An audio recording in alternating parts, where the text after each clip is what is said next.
Good morning. So as everyone knows, we're about 3 weeks away from Veterans Day, which originally, of course, was Armistice Day.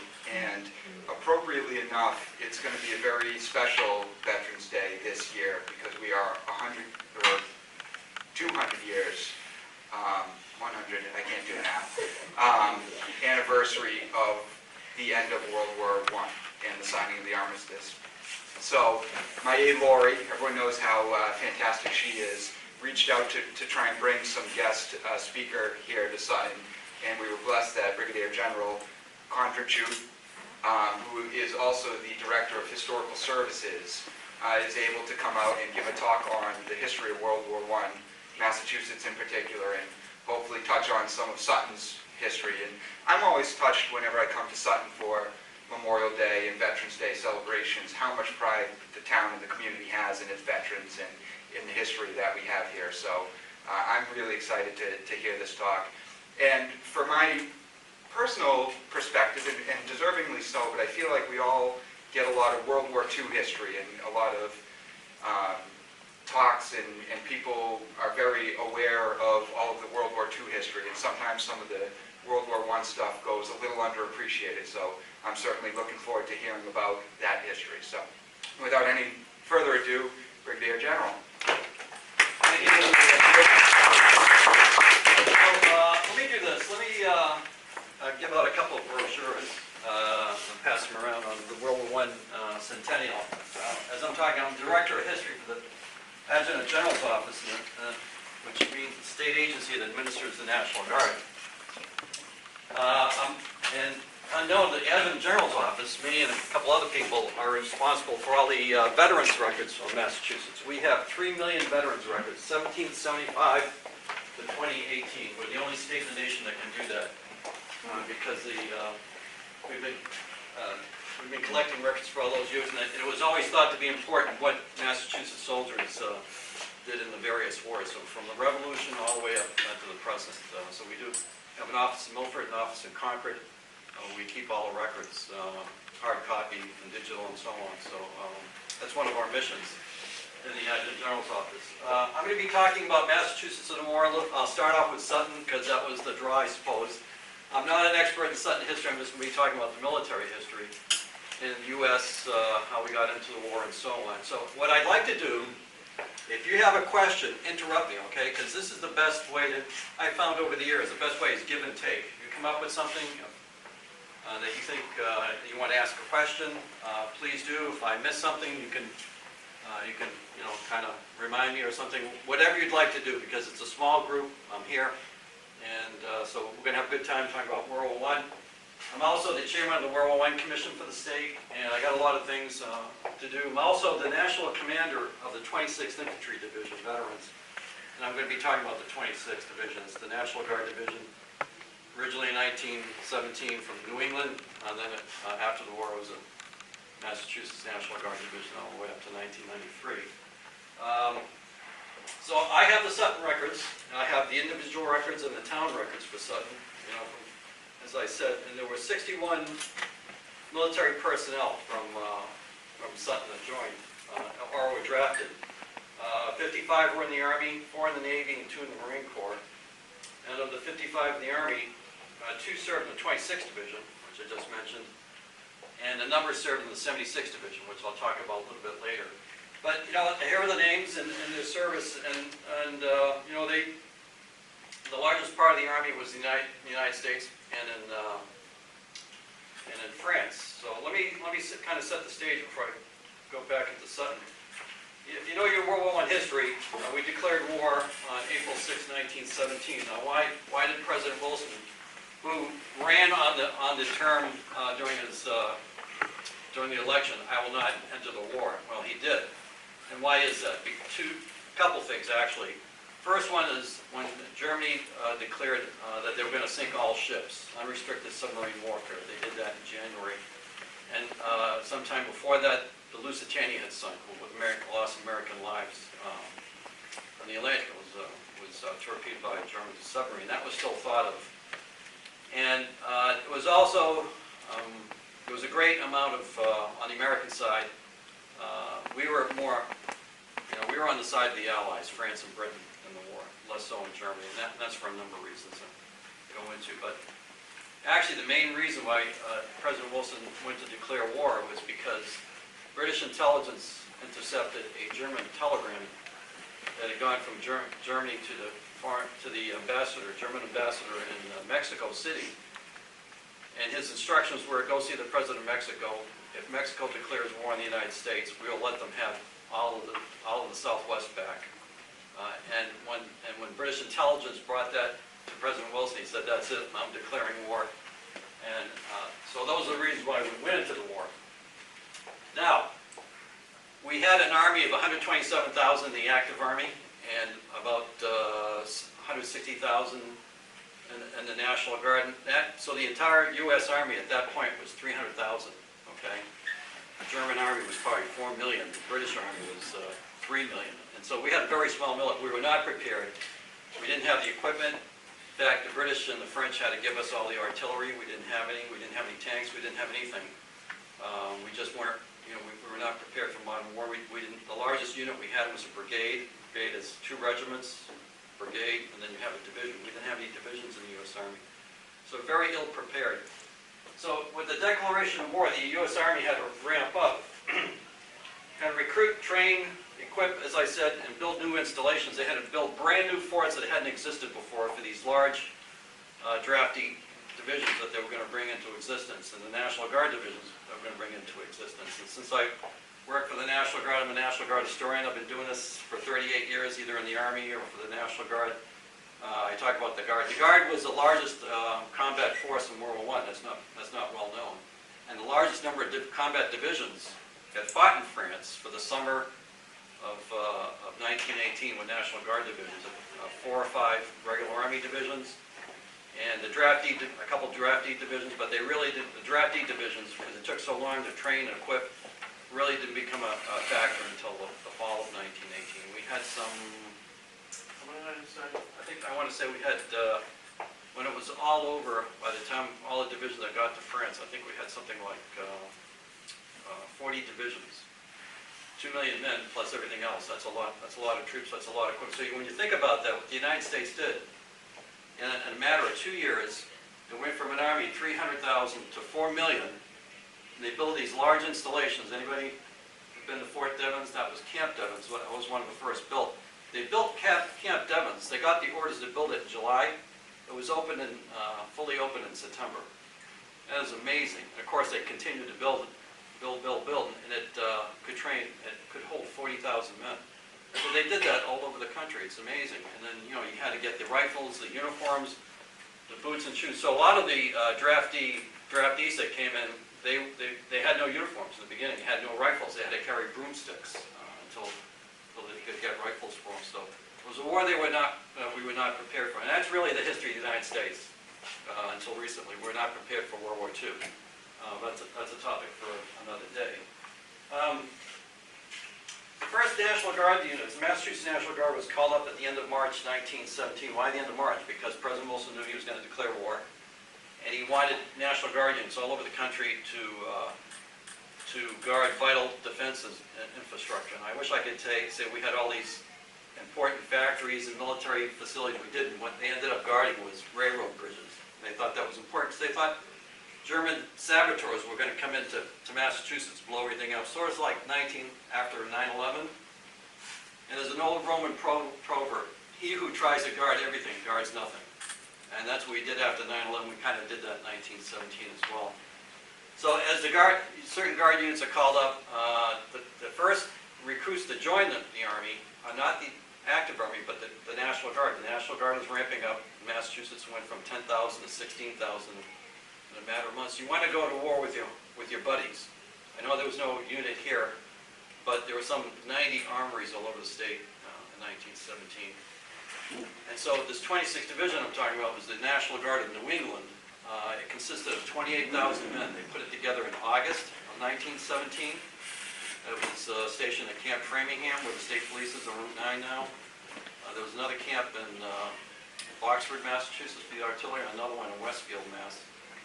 And within a month, they organized this division, And they were supposed to go to North Carolina for additional training. Instead, General Edwards, who was the division commander, found ships that were available, and he just brought his entire division over to France, kind of without permission, in October. And it was the first full division to arrive, first U.S. Army division. Was the 26th, and it was finished arriving Halloween of 1917. So it was an amazing feat. Meanwhile, the 76th Division was made up of draftees, and this is where most of the Sutton men served, and they were drafted into this division at Camp Devens. The division starts, I think it's September, October of 1917, and it takes until the summer of 1918 to equip and train the 76th. So I'll get to them in a few minutes. We'll talk about later on. Now, this is the first war that women could enlist in the military, and the choices were very limited. They could be nurses in the Army, and there were a few uniformed but civilians, women in France, as telephone operators. And then the Navy opened up, created yeomen. Yeomans are people that deal with administration. So there were several hundred women in the Boston Naval Shipyard in the Navy doing administration. And there were even a few women Marines, not just a handful. But the important thing is the first war that women could enlist and serve in. Limited numbers, more so in World War II. So that's an important thing. I want to talk about Massachusetts in the war. You know, I was talking, Paul, about the mills. How do you pronounce that? Mishog? Manchog. Manchog, okay. Because I noticed a lot of the men from Sutton lived in that village. And I was wondering what that was. So Massachusetts, you know, back then there were factories everywhere. And the factories went to 24 hours. A couple things happened. Producing war goods. Before they had been producing it for the French and British armies. Now they had switched manufacture to the American Army. And Massachusetts made everything. You can think of uniforms, boots, and I was telling Paul, web gear. We don't think about this. All the important belts and things a soldier has to wear, that was invented in Worcester, Mass. And there was a factory making that, along with barbed wire and rifles, and there was the U.S. arsenals, we call them, at Watertown and Springfield. Springfield could not ramp up to make enough rifles to equip the U.S. Army. So what happened was American manufacturers were making rifles for the British Army. So most of the U.S. troops ended up carrying American-made British rifles because we could not produce a 1903 model Springfield, which was an excellent weapon. Watertown Arsenal also made large artillery, but not enough to get into the war to be shipped overseas, as I mentioned. So again, the British and the French. The other thing, we were not experienced. You know, we did not have the trained officers to command the large armies in the United States. You know, everybody knows about General Pershing. General Pershing was a one-star general the year before, and all of a sudden he's 4 stars. The largest thing he had to command was a brigade of several thousand men. If you know your history, we were chasing Pancho Villa into Mexico in 1916. So he didn't have the experience either. And so everybody was all of a sudden going from, you know, majors and lieutenant colonels now to generals. And not only that, but we had to be trained for modern warfare. So when the U.S. divisions got to France, they were trained by British and French instructors because, you know, they had been in the war already for since 1914 for 3 years. So they knew trench warfare. So we had a very steep learning curve, and that was one of the, you know, we were a new army, and I'd like to tell you that we were a great army. And we were not. We were just learning the ropes how to fight trench warfare, and you know, we were starting to get it toward the end of the war.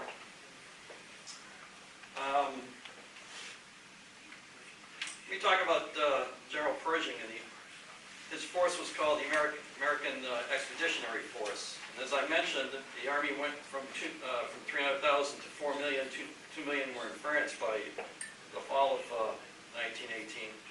I'll talk about a little bit about the combat, just to this military historian here. So let's use the 26th Division as the vehicle. The 26th gets over there in the fall and goes into the front line in February of 1918. Goes into the trenches, and they call it quiet trenches. And they're experiencing artillery, something they haven't seen before. Are airplanes attacking the front lines? This is all new to them. And at night, where they are in Chemin des Dames, just 40 miles northeast of Paris, are a set of caves, limestone caves, where they've been digging out chunks of limestone to build the churches in Paris for hundreds of years. Well, the Yankee Division goes off the line and can sleep in these caves. And they do all sorts of graffiti in there. And these caves, and some of the caves, there's about 50, 60 caves, and this one cave that's preserved is 20 kilometers long. That's how long these things were. And various armies would go into the caves. Sometimes the French, depending on the Germans, push them out. The Germans occupy the caves. Another time the British occupy the caves. And this time the men of New England, 28,000 men of the 26th Division, are in these caves. And they're sealed at the end of the war. And it's not until just a few years ago that the existence of these caves have now been brought to the fore. I went there to do a TV documentary a couple years ago. And I tell people I spent a week and I got a free vacation to France. That was the good news. The bad news, I was in a cave for 10 days and never came out. So, but but you'd go there, and there's bullets that have been untouched. There's alarm clocks, a lot of wine bottles, you would think, right? Beds, and it's as if the soldiers had just left. It was kind of eerie, but to me it was an experience to go through those caves. Since I'm talking personally, I've been gone to France the last 3 years in a row with World War I centennial activities. I was there in July, and we were near these caves, and here it was U.S. troops had not been in this part of France since World War I, I guess. And we were having these ceremonies, French-American joint ceremonies. And here's this little village, and the entire village the entire town turned out, 300 people for this ceremony. And they were very, we brought some U.S. National Guardsmen from the 26th Brigade now with us. And everybody was touched by, the French people was still remembered, because they've been told this by their succeeding generations, that the Americans had come to liberate the French, and they were still appreciative to this day. And there's a group of Frenchmen that guard these caves, and that's what I'm leading up to, that make sure that vandals don't get in. So I digressed a little bit, but all good stuff here. So leading up to the combat operations, the U.S. gets involved. Any Marines in here? All right. All right. Well, everybody knows about the Marines at the 2nd Division, 1 Marine Brigade, and I always tell them, I said, okay, you had 2 regiments of Marines, but there were also 120 regiments of U.S. Army there at the time also. But it's the 2nd Division, the 3rd Division, that go into the French line to stop the German onslaught. The Germans realize that once the Americans get in the war, it's over for them. So as a result, they had a massive attack in March and April and then June of 1918, trying to push the British and the French to get them to surrender. So that, General Pershing, his orders are keep his army together. But the French and the British come to him and say, General Pershing, you got to give us your soldiers. Break up your divisions and give us your soldiers to replace them. And he said, absolutely not. I am not breaking up my divisions. And then they come back to him and said, we're really against the defensive now. We're going to lose. And he reluctantly lends his divisions, the 5 or 6 that he has, to the French and the British. So U.S. Army divisions fight under French and British command. It's not well known until September of 1918, because the French and the British, they are dying. They need us to go into the line. So we helped stop the German onslaught. U.S. Army and the Marines in early July of 1918. And now the 26th Division comes back online, relieves the 2nd Division, in fact. And the 26th of New England leads the first American assault of the war as the main division that's fighting against the Germans, and that goes on for like a week. They lose 5,000 casualties in a week. I teach military history to National Guard Warrant Officers at Camp Edwards on Cape. And I tell them, of all the wars the United States has ever fought, the worst one to be a soldier was World War I. Now, you've seen the movies, but think of this. You're being, as a World War I soldier, wearing this high choke collar uniform. It's all wool. You only have one uniform, that's it. There's no dress uniform, there's no combat uniform. It's just a high choke collar that you wear every day with a tin hat, with all your equipment, 50, 60 pounds that you're carrying. You even made them wear their overcoats strapped to their back, and during the summer, the first thing the soldier would do, they were called doughboys, they'd throw them away. Gas mask. So here you are being shelled by German artillery 24 hours a day. You got German aircraft flying, calling in German artillery, and the Germans sometimes, drop bombs, not large bombs, but could kill you. And then, there's the German, we've all seen the German machine gun nests. These are pillboxes made out of concrete many times. They're very difficult to attack. So we got all this going on. And at the same time, the Germans are launching poison gas using artillery shells that blow up. You got to put on your gas mask. And here's this attack. The 26th Division is going through all this stuff, and it's 90 degrees. And then talk about once the French, once it's France and England are very rainy, so there's a lot of mud. You've seen all that, and so you're staying. If you're in the trenches and it's, say, it's the spring or the early fall, you're up to your knees in mud at the same time. To make it worse, all right, you are infested with lice. There's no way of getting rid of that lice, okay? And then there's rats running around in the trenches where you are, and you're trying to sleep. You're sleeping in the mud.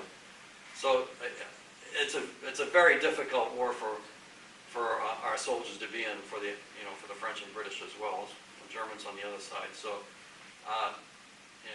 the conditions were terrible for a soldier. And then on top of that, a flu epidemic starts in, of all places, Kansas, Camp Funston, Kansas. Why it starts there, nobody knows.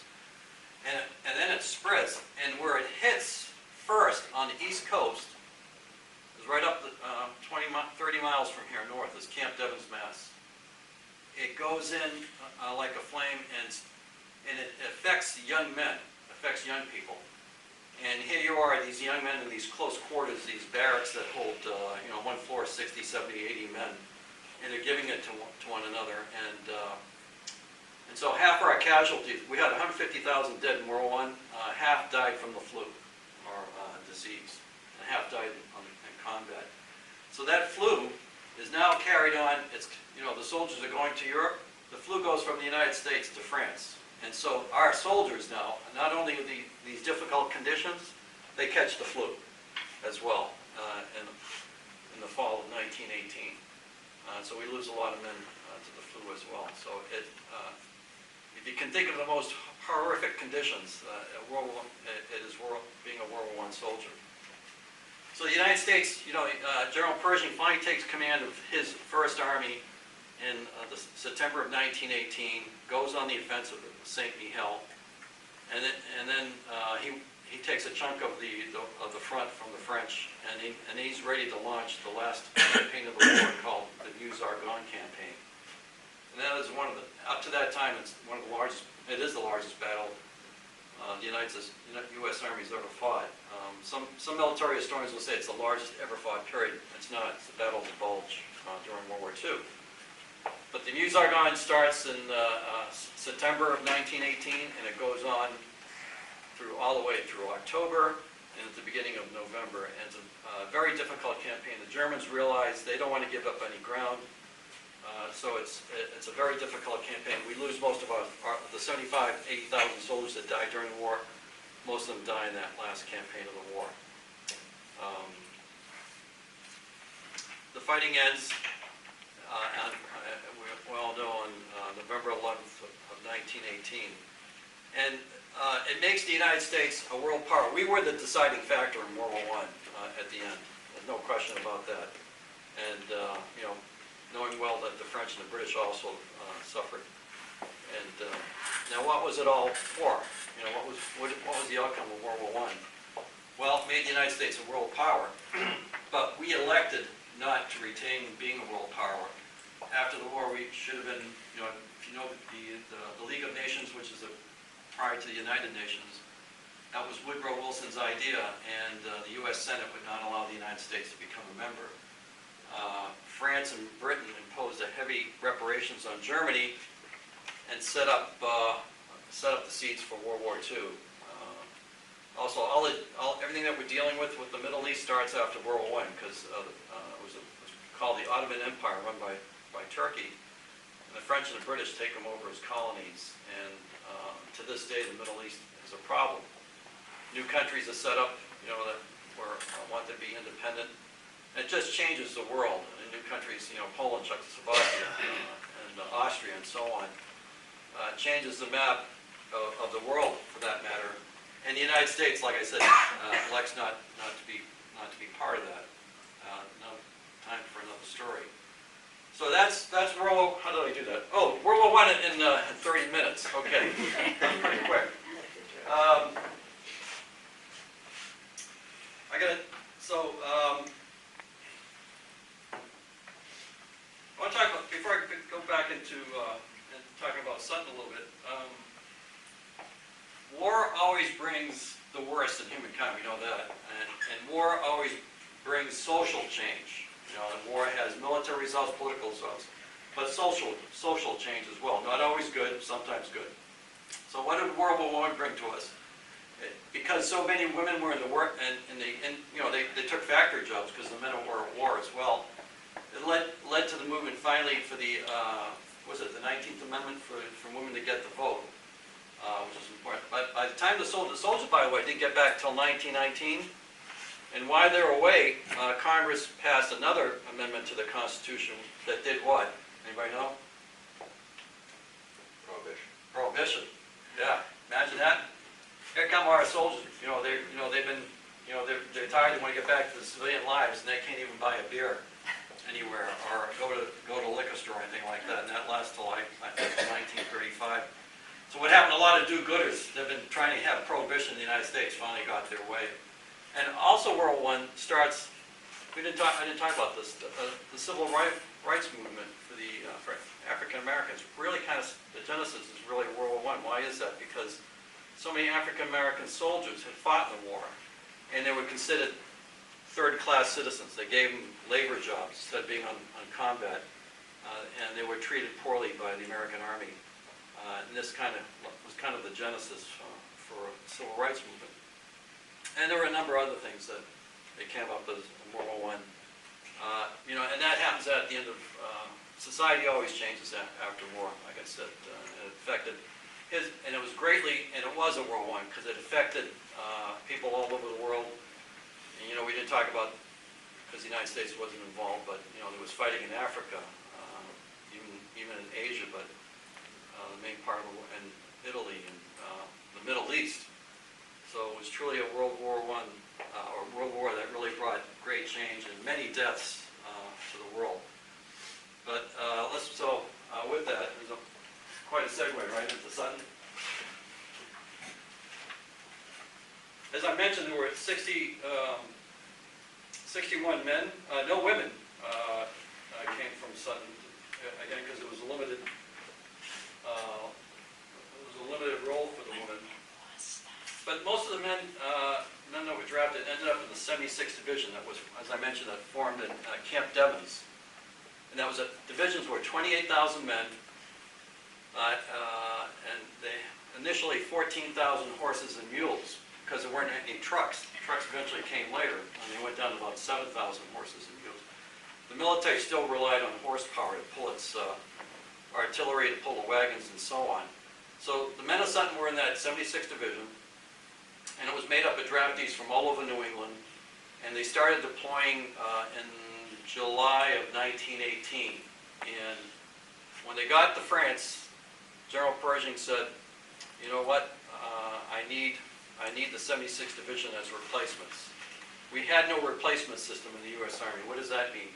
If a soldier was killed, wounded, or was sick, well, somebody had to take his place. Well, the way we do it now, we train here, and we would send one soldier to fill that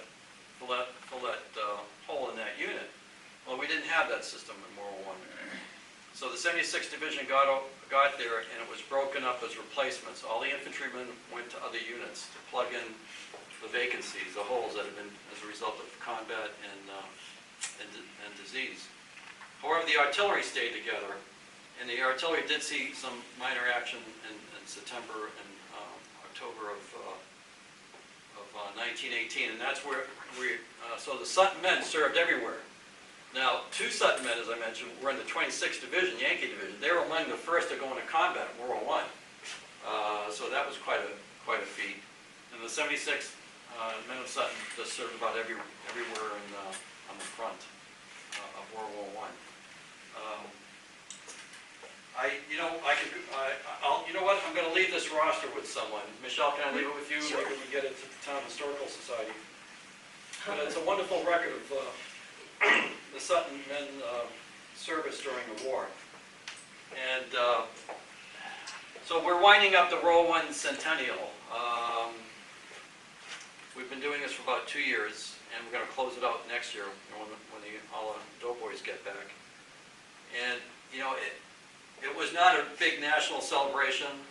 It was in France and Britain because they lost, and around Australia and New Zealand, because they lost so many men in the war. So it was a big event. Not so much here because, and people say, well, how come we haven't celebrated, venerated World War I veterans or anything like that? Well, I said, well, look what's happened. 25th anniversary was World War II. We weren't going to celebrate World War I. The 50th anniversary was during Vietnam. We weren't going to do anything then. And by the time we realized that we were losing all these World War I soldiers, they were all dead. There was nothing we could do. The last World War I soldier that I know that died in Massachusetts was the year 2007. He was a veteran of the 26th Yankee Division. So, and in my job, I routinely deal with grandsons and granddaughters of World War I veterans, and even the sons and daughters, even to this, up to this time. And they ask for their records, and the other thing I do is I help them apply for their father or grandfather's medals that were not issued to the soldier because he got out so soon. The medals, there were no medals at that point. They had to authorize them and make them later on in the war. So, so World War I is still with me today as I do this and as I speak and as I process these records and these medals and awards for families. I got an interesting piece a couple of weeks ago. A son of a World War I soldier, and he's in his 60s. His father had him really late in life. His father was in the Yankee Division, was an artilleryman, went to France about 10 years ago. He had a local guide. He said, show me where my father's battery was. Battery, artillery, firing cannon. And when they were in the area, and a French farmer was, and to this day, there's parts of France where you can't go into because it has so much artillery and it's still on the ground, it's too dangerous. And so French farmers routinely dig up World War I shells all the time. They bring them to the side of the road, and an ordnance detachment picks them up every other week or so. And he brought a whole bunch of shells. The shell's a piece of the artillery, like a big bullet. And he dug out his father, what he thought was his father's shells had been lying there for 90 years. And so I brought them to me for preservation. So my point is World War I is still with us today to a great extent. And World War I, by the way, is the first war that was fought by the United States overseas in a large number. And all soldiers that died were buried there. And the American tradition is that we give the families the right to ask that if they want their sons and daughters brought back, and many of them did. And so, I go to these, and many are buried in Massachusetts, is my point. But there's still thousands buried, American soldiers and Marines and so on, buried in France, Belgium, even in Britain from World War I.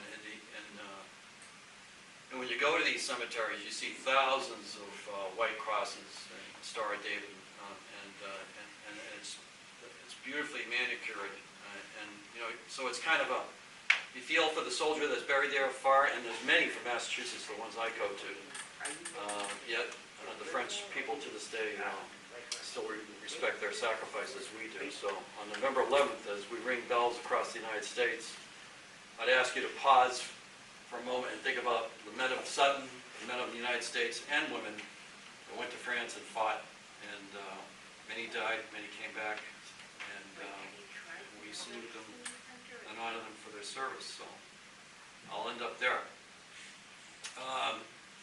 Yes. Do you know what the total casualties were over the 4 years for all troops? Ooh, for all armies, I want to say like 10 million soldiers died in the war. However, another 30 to 40 million civilians died. How's that? Because of disease, sickness. The German people suffered greatly because we would not allow any food to go to Germany. Many people died in Russia. So we had a lot of people died. So I think it's, if you total everything up, it's like 40 million. It's a crazy number, you don't think about it. So, yeah. Okay, I think I see a lively group here. All right, with that, if there's no further questions, I think I'm finished. So thank you for your attention. Okay.